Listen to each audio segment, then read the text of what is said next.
दोस्तों, हजरत अली रजी अल्लाहु अन्हु की कब्र मुबारक को जानबूझकर दुनिया से छुपाया गया। यह कोई अफवाह नहीं है, बल्कि यह इतिहास का हिस्सा है। हैरानी की बात यह है कि यह कब्र करीब 100 साल तक आम लोगों से छुपी रही। सवाल यह है कि आखिर ऐसी क्या मजबूरी थी कि नबी सल्लल्लाहु अलैहि वसल्लम के दामाद की कब्र को भी छुपाना पड़ा, और फिर अचानक ऐसा क्या हुआ कि यही कब्र दुनिया के सामने आ गई। तो चलिए दोस्तों, आज की इस वीडियो को शुरू करते हैं। दोस्तों, रसूल अल्लाह सल्लल्लाहु अलैहि वसल्लम के विसाल के बाद उम्मत एक लंबे इम्तिहान से गुजर रही थी। जब हजरत अली रदियल्लाहु अन्हु खलीफा बने तो उनके सामने सबसे बड़ी जिम्मेदारी थी इंसाफ कायम करना। लेकिन इंसाफ हर किसी को अच्छा नहीं लगता, खास तौर पर उन लोगों को नहीं जो अपनी सोच को दीन समझने लगते हैं। यहीं से एक गुमराह सोच पैदा हुई जिसे तारीख में खारिजी कहा जाता है। अब सबसे पहले यह समझना जरूरी है कि खारिजी कौन थे। तो हम आपको बता दें कि खारिजी मुसलमान ही थे, लेकिन उनकी सोच बहुत खतरनाक थी। यह लोग बाहर से बहुत ज्यादा इबादत गुजार नजर आते थे, बहुत नमाज पढ़ते थे, बहुत ज्यादा कुरान की तिलावत करते थे, लेकिन समझ और अक्ल से बहुत दूर थे। इनका मानना था कि जो भी उनकी बात से इख्तलाफ करे वह दीन से बाहर है, और जो दीन से बाहर हो उसे मार देना जायज है। यही सोच इस्लाम के बिल्कुल खिलाफ थी। शुरुआत में यही खारजी हजरत अली के साथ मिलकर जंगे लड़ते थे, लेकिन जब हजरत अली ने हर फैसला इंसाफ और शरीयत के मुताबिक किया और किसी एक गुट को जबरदस्ती फायदा नहीं पहुंचाया, तो यही लोग उनके दुश्मन बन गए। खारजियों को हजरत अली से नफरत इसलिए थी क्योंकि हजरत अली उनकी जिद और गलत फतवों को नहीं मानते थे। हजरत अली साफ कहते थे कि बेगुनाह का खून हराम है, चाहे वह किसी भी सोच का हो। यही बात खारिजियों को भी सबसे ज्यादा चुभती थी। धीरे धीरे खारिजियों ने यह तय कर लिया कि हजरत अली को रास्ते से हटाना ही होगा। उनके ज़हन में यह बात बैठ चुकी थी कि वह हक पर हैं और बाकी सब गलत है। इसी गुमराही ने उन्हें कत्ल तक पहुंचा दिया।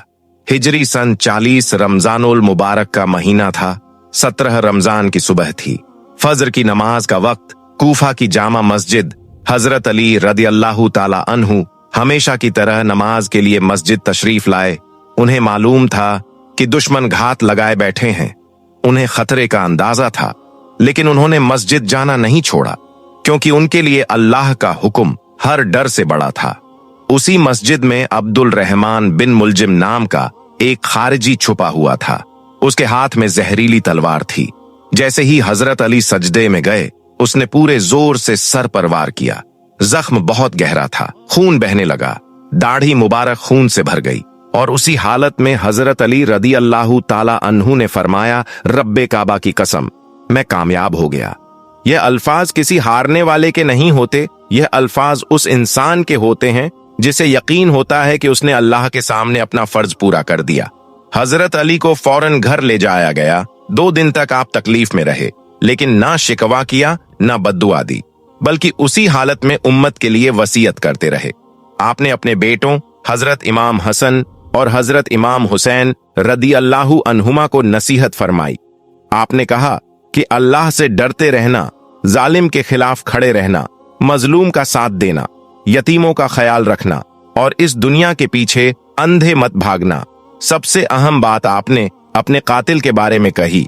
आपने फरमाया कि मेरी वजह से किसी बेगुनाह का खून न बहाया जाए। अगर मैं इस जख्म से मर जाऊं तो मेरे कातिल को भी सिर्फ एक ही वार से सजा देना, क्योंकि इस्लाम बदले का नहीं, इंसाफ का दीन है। 21 रमजान को अमीरुल मोमिनीन हजरत अली रदी अल्लाहु ताला अन्हु की शहादत हो गई। लेकिन आपकी शहादत के साथ ही हालात और भी ज्यादा नाजुक हो गए। खारिजी फितना पूरी तरह खत्म नहीं हुआ था। दुश्मनी जिंदा थी, नफरत जिंदा थी, और बदनीयत भी जिंदा थी। ऐसे माहौल में अहले बैत के सामने एक बहुत बड़ा सवाल खड़ा हो गया। अगर अमीरुल मोमिनीन की कब्र मुबारक की जगह उसी वक्त आम कर दी जाती, तो क्या यह कब्र महफूज रहती? क्या दुश्मन उसे नुकसान पहुंचाने की कोशिश नहीं करते? क्या इससे मुसलमानों के बीच और ज्यादा फितना पैदा नहीं होता? यही वह सवाल थे जिनका जवाब अहले बैत को देना था। इसी वजह से दफन रात के वक्त किया गया और कब्र की जगह को कुछ अरसे तक आम नहीं किया गया। यह कोई डर की बात नहीं थी, बल्कि यह हिकमत की बात थी, यह मजबूरी थी, ताकि एक और फितना पैदा ना हो। लेकिन इसके बाद जो सवाल उठता है वह यह है कि फिर बाद में नजफ का नाम कैसे सामने आया, क्योंकि वहां आज के वक्त में हजरत अली रदी अल्लाहु ताला अन्हु की कब्र मुबारक है। कब्र की जगह कब और कैसे जाहिर हुई और अलग अलग बातें लोगों के बीच कैसे फैल गई। सबसे पहले यह समझना जरूरी है कि इस्लामी तारीख में हर रिवायत एक जैसी मजबूत नहीं होती। अहले सुन्नत का उसूल हमेशा यह रहा है कि जो बात मजबूत सनद से साबित हो वही मानी जाए। जो बातें बिना भरोसेमंद सनद के हों उन्हें सच मानकर फैलाना सही नहीं समझा जाता। इसी उसूल पर जब हजरत अली रदी अल्लाहु ताला अन्हु की कब्र के मामले को देखा जाता है तो तस्वीर काफी हद तक साफ हो जाती है। हकीकत यह है कि दफन के वक्त कब्र की जगह को छुपा कर रखा गया था, लेकिन इसका मतलब यह नहीं था कि हमेशा के लिए छुपा दी गई। इसका मतलब सिर्फ यह था कि जब तक हालात ठीक ना हो जाएं, तब तक इस जगह को आम ना किया जाए। उस दौर में खारजी पूरी तरह खत्म नहीं हुए थे, बल्कि उनकी नफरत और बदनीयत जिंदा थी। ऐसे में अगर कब्र की जगह फौरन मशहूर कर दी जाती तो उसके नुकसान पहुंचने का डर बिल्कुल वाजिब था। वक्त के साथ हालात बदलने लगे, खारजी फितना कमजोर होता गया, उनकी ताकत टूटती चली गई और मुसलमानों के बीच हालात पहले से बेहतर होने लगे।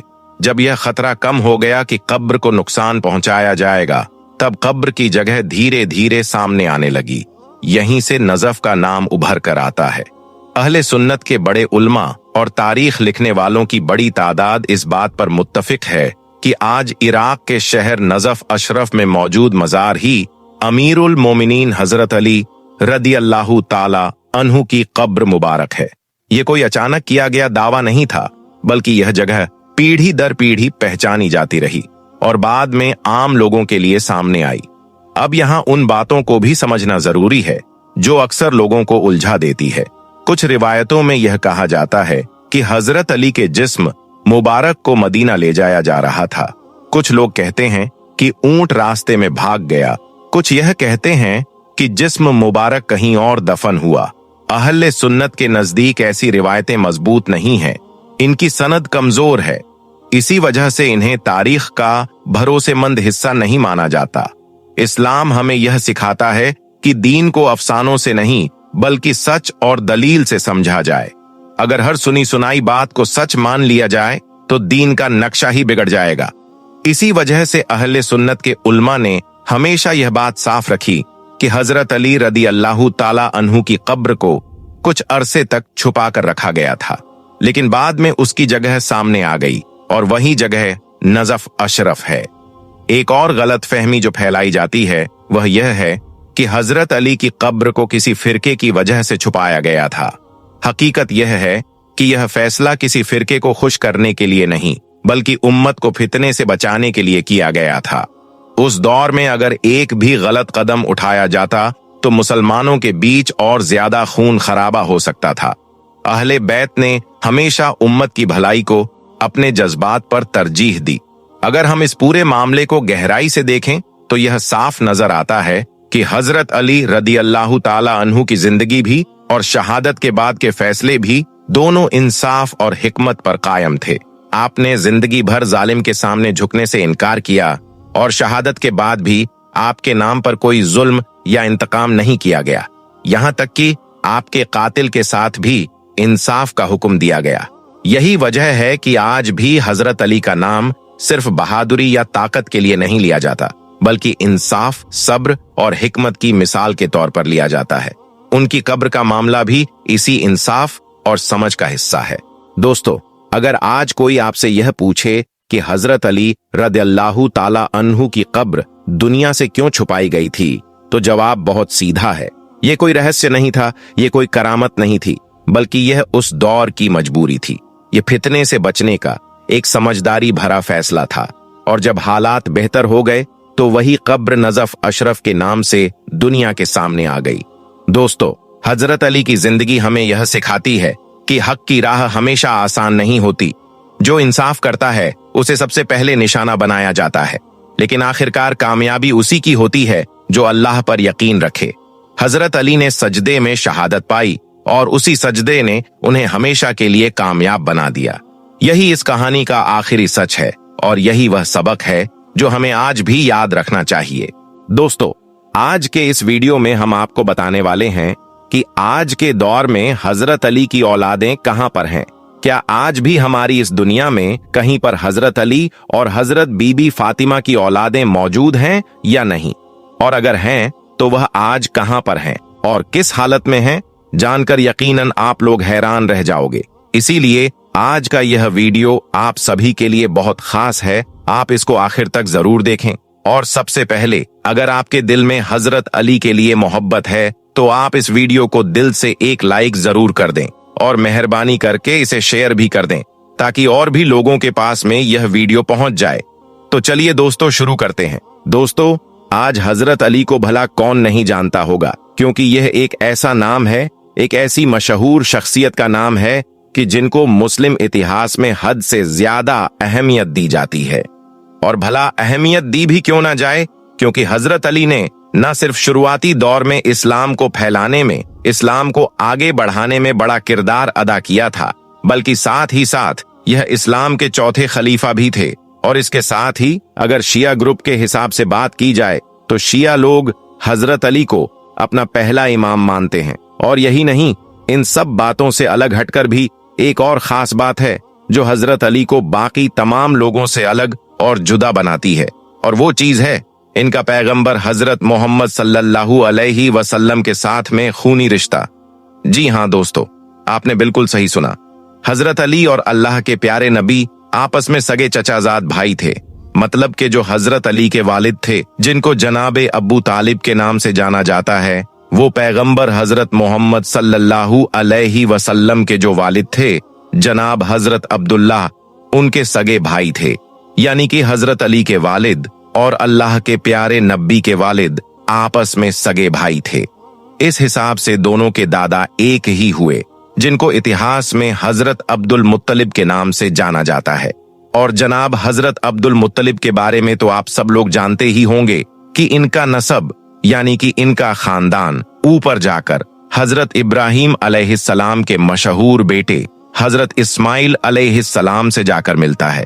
इस हिसाब से देखा जाए तो हजरत अली और अल्लाह के प्यारे नबी हजरत मोहम्मद सल्लल्लाहु अलैहि वसल्लम, यह दोनों ही हजरत इब्राहिम अलैहिस्सलाम की नस्ल में पैदा हुए थे। मगर यहाँ पर हैरान कर देने वाली बात तो यह है कि जिस तरह ऊपर से इन दोनों का नसब यानी कि इन दोनों का खानदान एक ही है, जिस तरह से यह दोनों एक ही नस्ल में पैदा हुए थे, बिल्कुल इसी तरह से इनकी नीचे की नस्ल भी बिल्कुल सेम ही है। वो इसलिए क्योंकि अल्लाह के प्यारे नबी हजरत मोहम्मद सल्लल्लाहु अलैहि वसल्लम के कोई लड़का नहीं बचा था, क्योंकि इनके जितने भी बेटा पैदा हुए थे वो दरअसल बचपन में इंतकाल कर गए थे। इसलिए खुद अल्लाह के प्यारे नबी हजरत मोहम्मद सल्लल्लाहु अलैहि वसल्लम के मुताबिक इनकी औलादों का जो सिलसिला आगे बढ़ा है, यानी कि आपका जो खानदान आगे फैला है, वो दरअसल आपकी बेटी हजरत बीबी फातिमा से ही बढ़ा है। दोस्तों याद रखें, हजरत बीबी फातिमा अल्लाह के प्यारे नबी की वो बेटी थी कि जिनका निकाह अल्लाह के प्यारे नबी ने हजरत अली के साथ में कराया था। इस हिसाब से इसका मतलब यह हुआ कि हजरत अली और हजरत बीबी फातिमा की जो औलादें थीं, वही दरअसल अल्लाह के प्यारे नबी की औलादें हुईं। फिर जैसे जैसे इनका नस्ब आगे बढ़ता गया, इनका खानदान वैसे वैसे आगे फैलता गया। यह दरअसल अल्लाह के प्यारे नबी का ही खानदान था और इन्हीं की तरफ ही मंसूब किया जाता है। मगर अब यहाँ पर सबसे बड़ा सवाल तो यह पैदा होता है कि आखिर आज के दौर में यानी कि आजकल हजरत अली की औलादें कहां पर हैं? क्या आज भी हमारी इस दुनिया में कहीं पर हजरत अली और हजरत बीबी फातिमा की औलादें मौजूद हैं या नहीं? और अगर हैं तो वह आज कहां पर हैं और किस हालत में हैं? और अगर नहीं हैं तो वह क्यों नहीं है? चलिए अब हम आपको इन सारे सवालों के जवाब बताने की कोशिश करते हैं और आपको बताते हैं कि हजरत अली के बाद आपकी औलादें कहां पर जाकर आबाद हुई थीं और फिर उनके साथ में ऐसा क्या हुआ था कि जिनके बारे में जानकर यकीनन आप लोग हैरान रह जाओगे। इसलिए आप इस वीडियो को बगैर स्किप किए आखिर तक गौर से जरूर देखना। और अभी तक अगर आपने इस वीडियो को लाइक नहीं किया है तो सबसे पहले आप हजरत अली की मोहब्बत में इस वीडियो को एक लाइक जरूर कर दें। तो चलिए अब आपको इस बारे में पूरी जानकारी देते हैं। दोस्तों, सबसे पहले तो आप इस बात को याद रखें कि इस बात में कोई भी शक नहीं है कि हजरत अली ने सबसे पहला निकाह अल्लाह के प्यारे नबी हजरत मोहम्मद सल्लल्लाहु अलैहि वसल्लम की प्यारी बेटी हजरत बीबी फातिमा के साथ में किया था। और जब तक हजरत बीबी फातिमा इस दुनिया में हयात रही, यानी कि जिंदा रही, तब तक हजरत अली ने कोई भी दूसरा निकाह नहीं किया था। मगर हाँ, फिर हजरत बीबी फातिमा के इस दुनिया से रुखसत हो जाने के बाद हजरत अली ने कई शादियां की। ज्यादातर इतिहासकारों की माने तो हजरत बीबी फातिमा के जाने के बाद हजरत अली ने 9 निकाह किए और इन 9 बीवियों से लगभग आपके 33 बच्चे पैदा हुए, जिनमें से 19 बेटियां थीं और 14 बेटे थे। मगर दोस्तों, यहां पर इंटरेस्टिंग बात तो यह है कि हजरत अली की आगे की नस्लें, यानी कि इनके आगे की औलाद, इनका खानदान सिर्फ और सिर्फ 5 बेटों से ही फैला था। और खास तौर से अगर बात की जाए हजरत बीबी फातिमा की औलादों के बारे में, तो हम आपको बता दें कि हजरत अली और हजरत बीबी फातिमा से इन्हें सिर्फ 5 ही बच्चे पैदा हुए थे, जिनमें से 2 तो बेटियां थीं, जबकि 3 बेटे पैदा हुए थे। 3 बेटों में इनका जो सबसे बड़ा बेटा था, उनका नाम हजरत इमाम हसन था, जबकि बाकी के 2 बेटों में से एक का नाम हजरत इमाम हुसैन और एक का नाम हजरत मोहसिन था। इन तीनों में जो जनाब मोहसिन थे, उनका इंतकाल बचपन में ही हो गया था। तो इस हिसाब से अब हजरत अली और हजरत बीबी फातिमा के सिर्फ और सिर्फ 2 ही बेटे बचे थे। पहले का नाम हजरत इमाम हसन और दूसरे का नाम हजरत इमाम हुसैन।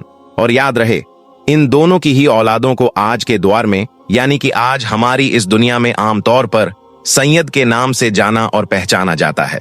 अब दोस्तों, सबसे पहले बात करते हैं हजरत अली और हजरत बीबी फातिमा की बड़ी बेटी हजरत इमाम हसन की औलादों के बारे में। इस हवाले से हम आपको बता दें, इस बारे में यह बता पाना कि हजरत इमाम हसन के कितने बच्चे थे, यानी कि कितनी औलादें पैदा हुई थीं, यह बता पाना थोड़ा मुश्किल है। वो इसलिए क्योंकि इतिहास की अलग अलग किताबों में इसे लेकर तरह तरह की बातें लिखी गई हैं। मगर हाँ, यह बात बिल्कुल साफ है कि हजरत इमाम हसन के जितनी भी औलादें पैदा हुई थीं, उनमें से सिर्फ 2 ही बेटों के जरिए से इनकी नस्ल आगे बढ़ सकी थी, जबकि 3 बेटे तो ऐसे थे जो आगे चलकर अपने चाचा हजरत इमाम हुसैन के साथ करबला की उस मशहूर लड़ाई में शहीद कर दिए गए थे, जो लड़ाई हजरत इमाम हुसैन ने यजीद के खिलाफ लड़ी थी। करबला की इस जंग में हजरत इमाम हुसैन के साथ हजरत इमाम हसन के बेटों में शहीद होने वाले एक का नाम हजरत अब्बू बकर, एक का नाम हजरत कासिम और एक का नाम अब्दुल्लाह था। दोस्तों, अब बात करते हैं हजरत इमाम हसन के उन 2 खास बेटों के बारे में, जिनसे हजरत हसन की नस्ल आगे बढ़ी है।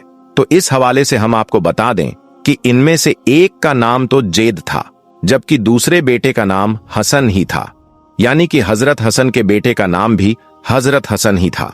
और यही वो हसन थे कि जिनकी औलादों ने इतिहास के हिसाब से वक्त वक्त पर दुनिया के कई इलाकों में बड़ी बड़ी सल्तनतें कायम की हैं और दुनिया के बड़े बड़े इलाकों पर राज किया है। यहां तक कि इनकी कुछ औलादें तो आज भी हमारी इस दुनिया के कुछ बड़े इलाकों पर हुकूमतें कर रही हैं। दोस्तों, याद रखें, हजरत इमाम हसन की इन्हीं औलादों ने आगे चलकर यमन के इलाके में जैदी सल्तनत की बुनियाद रखी थी और फिर इनकी इन्हीं औलाद ने यमन के बहुत सारे इलाकों पर 897 ईस्वी से लेकर 1970 तक राज किया था। याद रहे कि यह लोग न सिर्फ उन इलाकों के बादशाह हुआ करते थे, बल्कि जेदी शिया, जो कि शिया ग्रुप का एक फिरका है, उनके इमाम भी हुआ करते थे।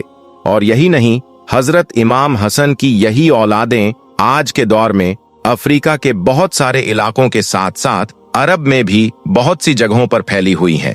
जॉर्डन में आज के दौर में जो स्याही खानदान है, यानी कि जो रॉयल फैमिली है, वह भी इन्हीं हजरत इमाम हसन की नस्ल से ही है। और यही नहीं, अफ्रीका का जो एक मशहूर देश है मोरक्को, उसकी भी जो रॉयल फैमिली है, यानी कि जो स्याही खानदान है, वह भी दरअसल इन्हीं हजरत हसन की नस्ल से ही है।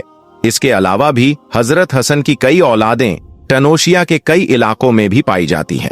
दोस्तों, अब बात करते हैं हजरत अली के दूसरे बेटे हजरत इमाम हुसैन की औलादों के बारे में।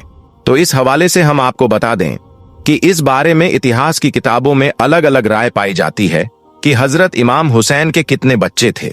लेकिन हाँ, ज्यादातर इतिहासकारों का यही मानना है कि इनकी 5 बीवियों से 3 बेटे और 4 बेटियां पैदा हुई थीं। इन 3 बेटों में से भी 2 बेटे करबला के मैदान में शहीद कर दिए गए थे, जिनमें से एक का नाम अली अकबर था, जबकि दूसरे का नाम अली असगर था। अब वैसे तो हजरत इमाम हुसैन के तीसरे बेटे यानी हजरत जैनुल आबिदीन भी करबला की जंग में शामिल थे, लेकिन वो उस वक्त हद से ज्यादा बीमार थे। इस वजह से वह जंग के मैदान में नहीं जा पाए थे और इस तरह से इस जंग में इमाम हुसैन का सिर्फ एक ही बेटा बच पाया था, जिनका नाम था जैनुल आबिदीन, और फिर इन्हीं से ही हजरत इमाम हुसैन की नस्ल आगे बढ़ी थी। दोस्तों, इसके बाद जैनुल आबिदीन के कई बेटे पैदा हुए, जो बाद में चलकर कई इलाकों में फैलते चले गए, और इस तरह से हजरत इमाम हुसैन की औलादें दुनिया के कई हिस्सों में फैल गई। और अब हालात ऐसे हैं कि आज के दौर में यह बता पाना मुश्किल है कि आखिर हजरत इमाम हुसैन की औलादें कितनी हैं और कहां-कहां पर पाई जाती हैं। मगर हाँ, इस बात में कोई भी शक नहीं है कि हजरत इमाम हुसैन से लेकर अगली 810 नस्लों तक भले ही जितने भी बेटा पैदा होते थे, उनमें से एक बेटे को सबसे ज्यादा शोहरत मिला करती थी, और यह वही बेटा हुआ करता था जिसको शिया लोगों की तरफ से अपना इमाम चुना जाता था। मिसाल के तौर पर हजरत इमाम हुसैन के इकलौते बेटे यानी कि हजरत जैनुल आबिदीन के बहुत सारे बेटे पैदा हुए थे, मगर उन बेटों में से सबसे ज्यादा शोहरत सिर्फ एक ही बेटे को मिल सकी थी, जिनको हजरत इमाम बाकिर के नाम से जानते हैं। फिर इसी तरह से हजरत इमाम बाकिर के भी बहुत सारे बेटे पैदा हुए थे, मगर उनमें भी सिर्फ एक वही शोहरत मिली थी, जिनको हम सब लोग हजरत इमाम जाफर सादिक के नाम से जानते हैं। ठीक इसी तरह से यह सिलसिला हर नस्ल में और हर उस दौर तक चलता रहा जब तक कि शिया ग्रुप के 12 इमाम पूरे नहीं हो गए थे। मगर दोस्तों, याद रखें, हजरत अली के बेटे यानी कि हजरत इमाम हुसैन की नस्ल में पैदा होने वाले जिन लोगों को शिया लोग अपना इमाम मानते हैं, उन सभी को सुन्नी मुसलमानों में भी हद से ज्यादा अहमियत दी जाती है और इनको भी बड़े ही अदब के साथ में याद भी किया जाता है। दोस्तों, अगर आपको हजरत अली और उनकी औलादों से सच्ची मोहब्बत है, तो आप उनकी मोहब्बत में इस वीडियो को दिल से एक लाइक जरूर कर दें, और हो सके तो इसे शेयर भी कर दें ताकि यह जानकारी और भी लोगों के पास में पहुंच जाए।